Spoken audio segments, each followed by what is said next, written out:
인간이 당할 수 있는 고통의 단계를 이게 델이라고 하는 DEL이라고 하는 이 델이라고 하는 측정 단위로 보통 측정을 한다고 합니다. 우리 일반적으로 사람이 견딜 수 있는 고통의 이 단계가 한 45델 정도가 되는데 어느 정도인지 좀 감이 잘 안 오시죠? 이 45델 정도가 보통 인간이 최대한 견딜 수 있는 고통의 단계라고 하는데 여성이 출산할 때 겪는 고통의 단계가 57델이라고 합니다. 그래서 보통 일반적으로 견딜 수 있는 한계를 넘어서는 것이 이 출산할 때 겪는 고통이라고 하는데요. 이 57델이 어떤 정도의 고통이냐? 뼈가 20개, 그러니까 몸의 뼈가 한꺼번에 여러 개가 동시에 뿌려지는 어떤 그런 고통이 바로 이 57델의 고통이라고 합니다. 출산의 고통이 참 대단한 거죠. 이것을 견디는 이 모성애가 정말 대단한 것 같습니다. 근데 이 출산의 고통보다 더 큰 고통을 일평생 남자들은요, 몇 번 겪게 됩니다. 우리가 보통 드라마나 영화를 보게 되면 또 뭐 개그 어떤 프로그램을 보게 되면요, 남성이 누군가로부터 이 고환을 차이게 되는 것을 보게 됩니다. 이때 이 고환에 당하는 고통이요, 9,000델이라고 합니다. 엄청난 고통이죠. 이것은 약 여성으로 비유하면 160명을 한꺼번에 출산하는 뼈가 한 3,000개 정도가, 그러니까 온몸에 뼈가 부서지는 고통이 바로 이 고통이라고 해요. 혹시 이게 우리가 살다가 이제 주변에 혹시나 그런 상황을 보게 되면요, 결코 웃으면 안 됩니다. 좀 웃기긴 하겠지만 웃으면 안 됩니다. 엄청난 고통이에요. 소위 말하는 정말 지옥의 고통을 겪고 있는 거니까 가서 이렇게 허리를 두드려주면서 격려가 필요한 상황입니다. 우리는 이런 고통을 특별한 경우에 겪지만 일상 가운데에 좀 소소하게 작은 고통들을 겪을 때가 있습니다. 여드름이나 뼈류지가 나서 이것을 건드리면 굉장히 고통스럽죠. 특히 머릿속에 뼈류지가 나면요, 생각 없이 빗질하다가 그것을 건들면 막 소스러치게 놀랄 때가 있습니다. 손톱 옆에 보면요, 이게 뭐가 일어날 때가 있죠. 그게 이제 거스름이라고 하는데요. 이것을 우리가 아무 생각 없이 뽑으면 이것이 염증이 나기도 하고 곪기도 합니다. 또 가만히 두면 이게 굉장히 신경 쓰이죠. 그래서 옷을 입을 때나 행동할 때 이게 걸리면 굉장히 또 불편하고 아플 때가 있습니다. 아이를 키울 때 보면요, 집에 곳곳에 이게 장난감들이 있는데 그중 이제 레고 블록이 있습니다. 레고 블록이 막 떨어져 있다가 아무 생각 없이 걷다가 그것을 밟으면 어떻게 됩니까? 굉장한 이 레고 블록에 밟는 고통이 있습니다. 우리 일상생활 가운데 뜻하지 않게 여러 가지 고통을 당할 때가 있는 것을 보게 됩니다. 근데 이 고통이라고 하는 것이 다 또 아픈 것만은 아니에요. 때때로 이 고통을 즐기는 경우들도 있습니다. 우리가 보통 맛을 이야기할 때 오음이라고 하죠. 단맛, 신맛, 짠맛, 쓴맛, 매운맛. 근데 이게 매운맛은 실제로 맛은 아닙니다. 우리가 다 들어서 알겠지만 이 매운맛이라고 하는 것은 혀의 이 고통, 혀가 느끼는 이 통증이 우리가 매운맛이라고 표현을 하게 됩니다. 그래서 이 매운맛에 이 통증에 중독이 되면 더 강한 매운맛을 원하게 되죠. 요즘 전 세계에서 이게 한국의 K 매운맛, 불닭볶음면이 아주 유행을 하고 있어가지고요. 전 세계가 지금 한국의 K의 매운맛을 보고 있는데 이 매운맛은 이 중독이 되다 보니까 더 강한 이 고통을 찾게 됩니다. 이 맛뿐만 아니라 운동을 통해서도 이 고통이 주는 쾌감을 보게 됩니다. 러너스 하이라고 하죠. 이 마라톤 하시는 분들은 마라톤 하면 굉장히 힘들죠. 10km, 20km 막 육체 한계에 다다르고 숨을 헐떡이고 굉장한 고통이 있는데요. 어느 순간 지나고 나면 보통 이제 한 30km 정도 넘게 되면 이 러너스 하이라고 하는 단계에 이르게 되는데요. 고통이 너무 극심한 한계를 넘어서게 되면 굉장히 평안한 상태가 온다고 합니다. 이 의학적으로 보면 이 엔돌핀이 이 순간에 굉장히 많이 분출이 되어서 이 러너스 하이 순간이 되면요, 고통보다는 편안함, 즐거움, 쾌감을 느끼게 된다고 해요. 그래서 이 마라톤 하시는 분들은 이것에 중독이 되어서 이 러너스 하이 때문에 마라톤을 끊을 수 없다고 하는 것을 들은 적이 있습니다. 고통이 즐겁기도 하지만 우리는 고통을 근본적으로 즐거워하거나 좋아하는 존재는 아닙니다. 사람은 가급적이면 고통을 피하고 싶어 합니다.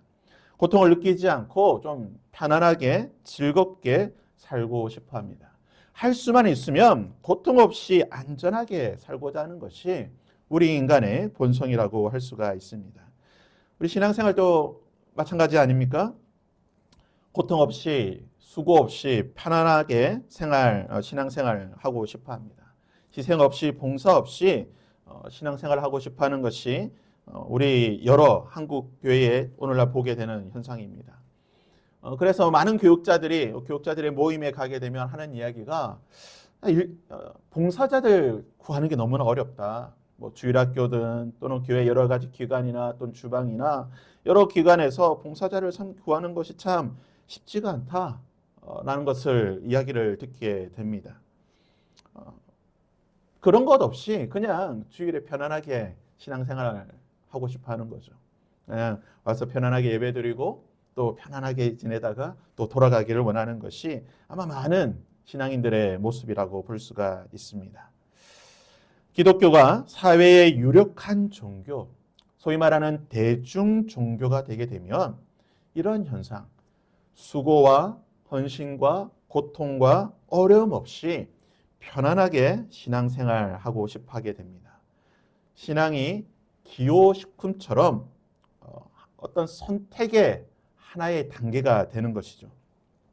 기독교가 소수이고 박해를 받을 때는 고통과 괴로움, 고난을 기쁨으로 여기게 됩니다. 그것을 감수합니다. 교회 섬기는 일에 열심히게 되고 희생하고 봉사하는 것을 좀 감사함으로 여기게 됩니다. 희생과 섬김, 고난이 기독교의 정체성으로 드러나는 시기가 있다는 거예요. 즉 교회가 기독교가 소수이고 어려운 상황 가운데 있을 때 그러한 모습이 드러나게 됩니다. 하지만 기독교가 다수가 되고 사람들이 교회로 몰려오게 되면 상황이 달라지게 됩니다. 더 이상 희생과 고통이 우리 기독교의 상징이 되지가 않습니다. 교회라고 하는 것, 기독교라고 하는 것은 보기 좋은 그냥 하나의 액세서리처럼 보이게 된다는 거예요. 각종 서류에 종교란에 기독교라고 당당하게 적을 수 있는 사회가 되면 기독교는 더 이상 고난과 멀어지게 되는 좀 편안하게 좀 향유하는, 누리는 그런 종교로 취급받게 된다는 겁니다. 교회 내에서만 이렇게 되는 것은 아닙니다. 우리가 사회생활도 마찬가지입니다. 사회생활할 때 기독교인이기 때문에 희생하고 섬기는 모습을 점점 보기 힘들어집니다. 기독교가 소수일 때 조선에 기독교가 들어오게 되고 1900년대, 1910년, 20년, 30년 기독교가 소수일 때는 기독교가 앞장서서 사회를 섬겼습니다. 우리가 지난번 금요 때 살펴보았지만 평양에 있던 학교의 절반이 병원의 3분의 1 이상이 교회가 만들었던 거예요. 교회가 사회를 섬기고 희생하고 또 수고를 감내하면서 섬기는 것을 기쁨으로 여겼습니다. 베푸는 것을 당연한 것으로 여겼습니다. 하지만 기독교가 다수가 되고 교회가 많아지게 되면 더 이상 섬기고 베푸는 모습이 사라지게 되는 것을 보게 됩니다. 여자의 적은 여자라는 말이 있듯이 기독교인의 적은 기독교인인 경우가 너무나 많습니다. 기독교인의 얼굴을 붉게 만드는 것은 예수쟁이라고 말하는, 나는 예수를 믿는다라고 말하는 그런 기독교인들 때문에 얼굴을 붉히는 경우들이 너무나 많다는 겁니다. 우리가 직장 생활하며 사회생활하며 그런 경우를 너무나 많이 보지 않습니까? 저 예수 믿는 사람 때문에 내가 예수 믿는 것이 부끄러워지는 경우가 많다는 것입니다. 왜 기독교가 사회의 유력한 종교가 되고 대중적인 종교가 되고 많은 사람들에게 알려지게 되면 더 이상 희생과 고통을 즐거워하지 않는 편안함을 추구하는 그러한 종교가 되는 것인가? 2000년 교회 역사를 통해 볼 때에 교회가 핍박과 고난과 희생 속에 있을 때는 강력한 성령의 역사하심이, 성령의 나타나심이, 성령의 능력이, 성령의 위로가 그들 가운데 있었습니다.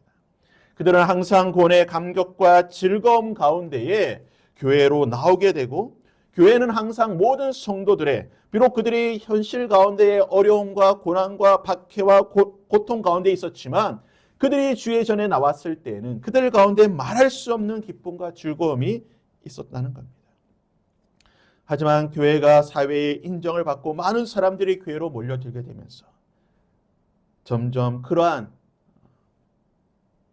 기쁨과 즐거움은 사라지게 되고 편안함과 쾌락을 추구하게 되는 그러한 모습으로 바뀌게 되었다는 겁니다. 오순절 성령 강림으로 시작된 초대교회, 우리가 잘 알고 있는 모습이지 않습니까?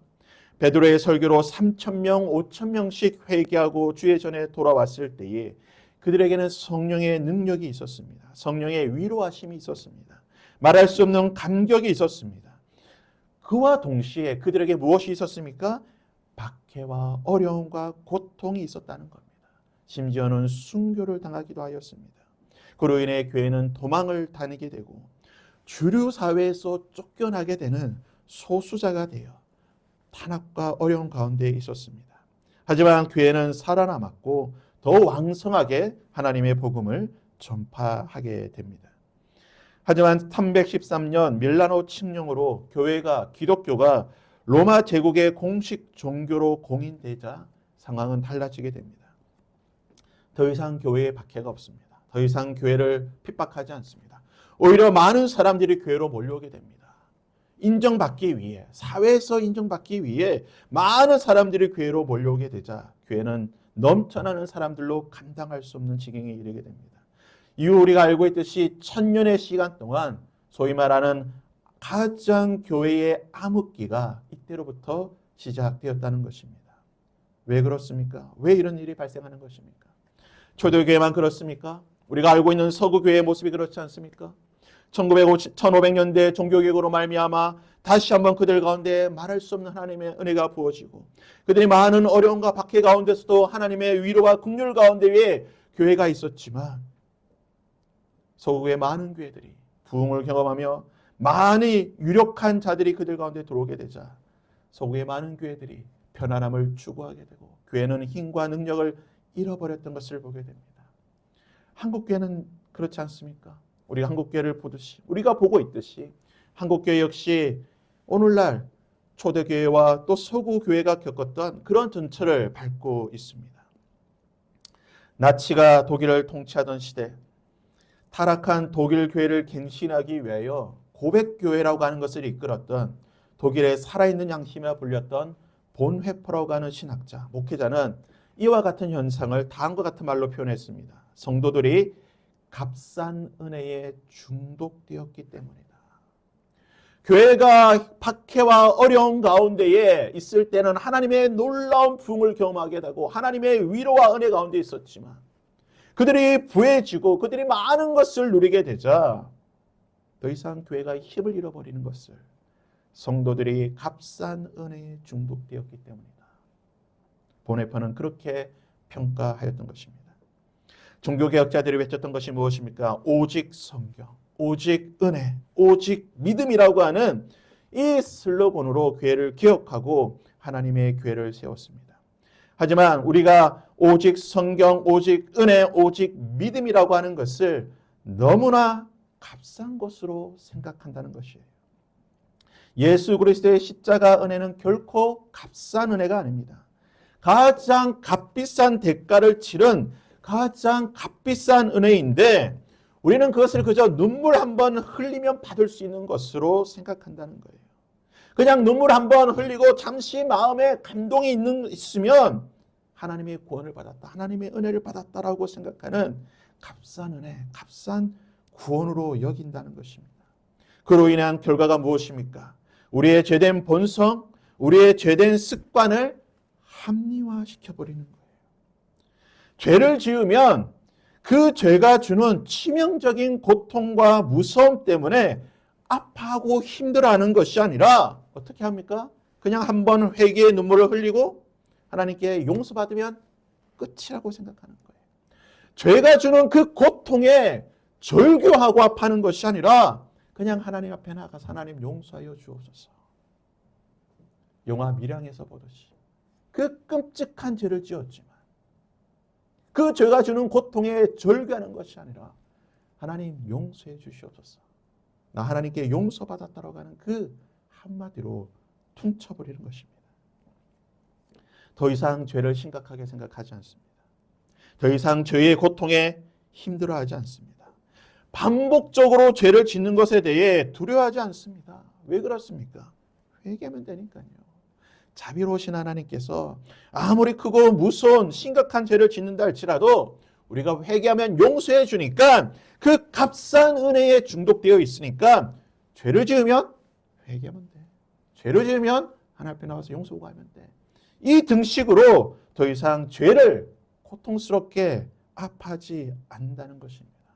사죄의 은혜를 눈물 한 방울에 바꾸어 버린 거예요. 이것이 중세 천주교가 면죄부 한 장으로 모든 죄가 용서받을 수 있다. 모든 죄를 사함받을 수 있다라고 말했던 것과 무슨 차이가 있습니까? 아무런 차이가 없는 거예요.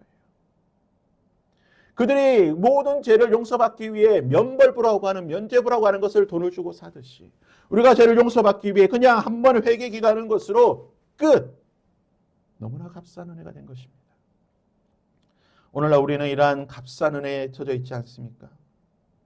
우리가 죄로 인하여 고통스러워하고 그 죄가 주는 그 끔찍함으로 인해 힘들어하고 아파하는 것 대신에 그냥 한번 눈물 흘리는 것으로 그냥 한번 나와 기도하는 것으로 그렇게 편안하게 신앙생활 하려고 하지 않습니까?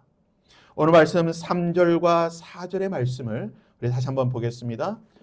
여호와께서 유다와 예루살렘 사람에게 이와 같이 이르노라. 너희 묵은 땅을 갈고 가시덤불에 파종하지 말라. 유다인과 예루살렘 주민들아, 너희는 스스로 할례를 행하여 너희 마음 가죽을 베고 나 여호와께 속하라. 그리하지 아니하면 너희 악행으로 말미암아 나의 분노가 불같이 일어나 사르리니 그것을 끌 자가 없으리라. 선지서의 말씀은 오늘날 우리에게 위로와 소망, 격려와 힘을 주는 말씀보다는 우리의 삶에 대해 책망하고 우리의 삶을 정죄하고 우리에게 도전하는 말씀들이 많습니다.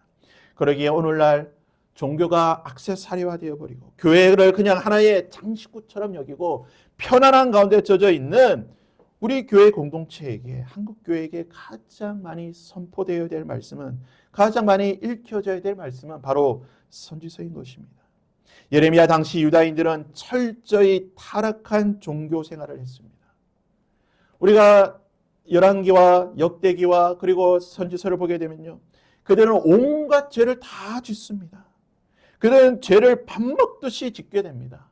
놀라운 사실은요, 그들은 죄를 지으면서 하나님을 섬겼다는 거예요. 그냥 우상 숭배만 한 것이 아니라, 그냥 죄만 짓는 것이 아니라 죄를 지으면서 하나님을 섬겼다는 겁니다. 성경에서 보게 되면요, 이스라엘 백성들, 이때 타락한 이스라엘 백성들의 공통적인 모습이 바로 그것입니다. 하나님과 만몬을 같이 섬기는 거예요. 하나님과 몰렉을 같이 섬기는 겁니다. 하나님과 바알을 함께 섬겼던 것입니다. 그들이 죄를 밥 먹듯이 짓고 하나님과 바알을 같이 섬기면서도 그들은 전혀 두려워하지 않았습니다. 왜 그렇습니까? 그들이 밥 먹듯이 죄를 지었지만 또한 밥 먹듯이 회개하면 되었기 때문입니다. 죄를 짓는 것만큼 성전에 나와서 제사를 드리면 용서를 받는다고 생각했기 때문에 그들은 끊임없이 그 죄된 생활을 반복했던 것입니다. 오늘의 말씀처럼 그들의 하나님 앞에 엄청난 패악을 저질렀던 것입니다. 그리고 그들이 희생 제사를 드리는 것만큼 놀라운 사실은 제사장과 레위인들의 지갑이 두둑해졌다는 겁니다. 그러기에 종교인들은, 그 당시에 레위인과 제사장들은 더 이상 유다인과 예루살렘 사람들의 죄에 대해 지적하지 않습니다. 신랄하게 비판하지 않습니다. 오히려 그들이 편안할 수 있도록, 편안한 생활할 수 있도록, 값싼 제사와 값싼 은혜를 받을 수 있도록 권면했던 것입니다. 그들이 죄를 짓고 성전에 나와 제사 드리면 그 제사의 부산물로 그들의 삶이 더 부해지기 때문에 그것을 방조했던 것이 오히려 그 당시 제사장과 레위인이었던 것입니다. 그러기에 유다인들은 하나님의 임박한 진노와 재앙이 그들 눈에 바로 앞에 있음에도 불구하고 오히려 그것을 깨닫지 못하고 값싼 은혜에 취해서 방탕한 신앙생활을 계속하게 됩니다. 이런 이스라엘 백성들을 바라보며 하나님이 하시는 말씀이 무엇입니까? 너희 스스로 할례를 행하여 너희 마음의 가죽을 베고 나 여호와께 속하라. 너희 묵은 땅을 갈고 더 이상 가시덤불에 너희의 마음을 파종하지 말라라고 하나님께서 말씀하고 계시는 것입니다. 예레미야 6장에서는 하나님께서 이렇게 말씀하셨습니다. 내가 누구에게 말하며 누구에게 경책하여 듣게 할꼬 보라 그 귀가 할례 받지 못하였으므로 듣지 못하는도다. 보라 여호와의 말씀을 그들이 자신들에게 욕으로 여기고 이를 즐겨 듣지 아니하고. 여러분 얼마나 어처구니 없는 상황입니까? 하나님의 말씀을 뭐라고 생각합니까? 자신들에게 하는 욕이라고 생각했다는 거예요. 하나님의 말씀을 그 부패하고 타락한 생활을 돌이키라. 그 하나님의 말씀을 그들은 자신들에게 하는 욕으로 생각하고 즐겨 듣지 않았다는 겁니다. 예레미야 9장에서는 이렇게 경고하고 있습니다. 여호와의 말씀이라 보라 날이 이르면 할례 받은 자와 할례 받지 못한 자를 내가 다 벌하리니 곧 애굽과 유다와 에돔과 암몬 자손과 모압과 및 광야에 살면서 살적을 깎은 자들에게라. 무릇 모든 민족은 할례를 받지 못하였고 이스라엘은 마음의 할례를 받지 못하였느니라. 할례가 무엇입니까? 남성 성기의 표피를 따르는 것입니다. 이 고통이 얼마나 극심하고 아픈지 할례를 받게 되면요 며칠 동안 꼼짝을 하지 못하게 됩니다. 구약 성경을 보게 되면요 이 할례를 받음으로 말미암아 사람들이 굉장히 고통 가운데 있었다는 것을 성경은 잘 묘사를 하고 있습니다. 할례라고 하는 것은요 고통과 불편함을 수반하게 됩니다. 하나님의 백성이 된다는 것은요 이 할례를 받아야 되는 것인데 이 할례라고 하는 것은 필연적으로 고통과 불편함을 동반한다는 겁니다. 하나님의 백성이 된다는 것은 하나님의 언약 공동체의 일원이 된다는 것은 내가 하나님의 교회가 된다라고 하는 것은 할례를 받는다는 것입니다. 즉 그것은 더 이상 내가 편안하고 즐겁고 안락한 생활을 한다는 것을 말하는 것이 아닙니다. 그것에는 고통이 있다는 것입니다. 그것에는 불편함이 있다는 것입니다. 그것에는 아픔이 있다는 것입니다. 그것에는 눈물이 있다는 것입니다. 하나님의 백성이 되는 일에는 고통과 불평과 아픔과 눈물과 괴로움이 있다라는 것입니다. 그렇지만 하나님의 백성이 되기 위해서는 이것을 감당해야 된다라고 말하는 것입니다. 너희는 스스로 할례를 행하여 나 여호와께 속하라. 너희의 귀에 할례를 행하라. 너희 마음에 할례를 받으라. 할례를 받으라. 육체의 할례는 한 번에 받는 것으로 족하지만 마음의 할례, 귀의 할례라고 하는 것은 끊임없이 계속해서 받아야 한다는 것입니다. 우리는 매일매일 우리 삶 속에 마음의 할례를, 마음의 가죽을, 우리의 귀의 할례를 받아야 한다라고 말하고 있는 것입니다. 어느 날 돈 많은 부자 청년이 예수님에게 찾아왔습니다. 내가 어떻게 하면 영생을 얻을 수 있겠습니까? 예수님께서 뭐라고 말씀하셨습니까? 내가 십계명을 지켜라. 내가 어릴 때부터 들었던 그 십계명들을 지켜라고 예수님은 말씀하셨습니다. 그 청년의 대답이 무엇입니까? 선생님이요.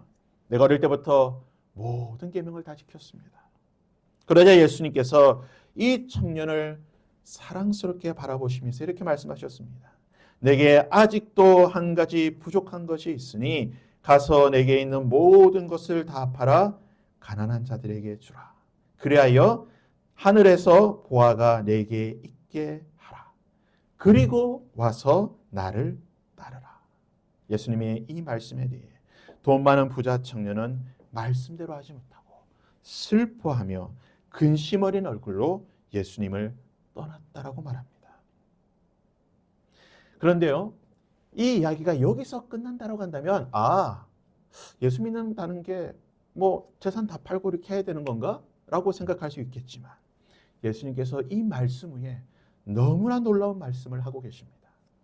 나와 복음을 위하여 집이나 형제나 자매나 어머니나 자식이나 진토를 벌인 자는 현세에 있어 집과 전토를 100배나 받되. 예수님의 말씀이 무엇입니까? 나와 복음을 위하여 집이나 형제나 자매나 어머니나 아버지나 자식이나 전토를 벌인 자는 현세에 있어 집과 전토를 100배나 받되. 그런데요, 마태, 마가, 누가복음이 다 이 결론을 말하고 있는데 누가복음에서는 한마디를 더 붙이고 있습니다. 무엇입니까? 박해를 겸하여 받고. 나와 복음을 위하여 집이나 형제나 자매나 어머니나 가족이나 모든 것을 버린 자는 현세에 있어서 100배나 받을 것인데 박해를 겸하여 받을 것이다. 우리는 복을 받고 싶어 합니다. 예수를 믿기 때문에 복을 받고 싶어 합니다. 취업이 되면 좋고, 결혼을 잘하고 싶고, 또 시험을 잘 보면 좋고, 건강하면 좋고, 돈을 많이 벌면 좋고, 복을 받고 싶어 합니다. 또 신앙생활도 이왕이면 좀 더 좋은 교회에서 편안하게 안락하게 우리가 또 신앙생활을 하고 싶어 합니다. 누가 박해를 겸하여 받고 싶어 하겠습니까? 누가 고난과 함께 신앙생활을 하고 싶어 하겠습니까? 누가 고통과 눈물 가운데에 신앙생활을 하고 싶어 하겠습니까? 하지만 예수님의 말씀이 무엇입니까? 모든 선지자들의 위대한 스승이 되신 율법의 그리고 선지자들의 강령 그 자체가 되신 예수님의 말씀이 무엇입니까? 박해를 겸하여 받고 마음에 할례를 받아야 된다는 겁니다. 매일매일 그 수고로움이, 그 불편함이, 그 고통이, 그 고난이 따른다는 것입니다. 스스로 할례를 행하라. 박해를 겸하여 받으라. 고통과 슬픔 가운데, 아픔 가운데에 우리의 신앙생활이 이어져야 한다는 것입니다. 사랑하는 여러분, 이사야의 말씀처럼, 예레미야의 말씀처럼 하나님께 속할 수 있기를 바랍니다. 하나님께 속할 수 있는 우리가 하나님의 백성, 하나님의 교회, 하나님의 언약 공동체가 될 수 있는 유일한 길이 무엇이라고 말합니까? 마음의 가죽을 베어라. 마음의 할례를 받으라. 박해를 겸하여 받으라. 기회의 할례를 받으라. 고통 없는 기쁨, 그것은 착각이라고 말하는 것입니다. 박해 없는 축복, 그것은 환상이라고 성경은 말합니다. 고통과 희생을 기피하는 이 시대 가운데에, 고통과 희생 가운데에 참된 하나님의 은혜와 기쁨을 경험할 수 있어야 한다는 것입니다. 예수님께서는 우리에게 권면하고 계십니다. 내가 너희들에게 모든 것을 줄 것인데 박해를 겸하여 받아야 한다. 이것이 하나님의 백성이 하나님에 속할 수 있는 유일한 방법인 것입니다. 이번 한 주 그리고 우리 삶 속에 우리의 마음의 할례를 받을 수 있기를 바랍니다. 때로는 우리가 예수 믿는 것으로 인해 불편할 수가 있습니다. 때로는 우리가 예수 믿는 것 때문에 눈물이 있을 수 있습니다. 때로는 내 신앙생활 때문에 고통과 어려움이 있을 수 있습니다. 때로는 내 신앙생활이 너무나 힘들기 때문에 주의 전에 나와 눈물밖에 나오지 않을 때가 분명히 있을 것입니다.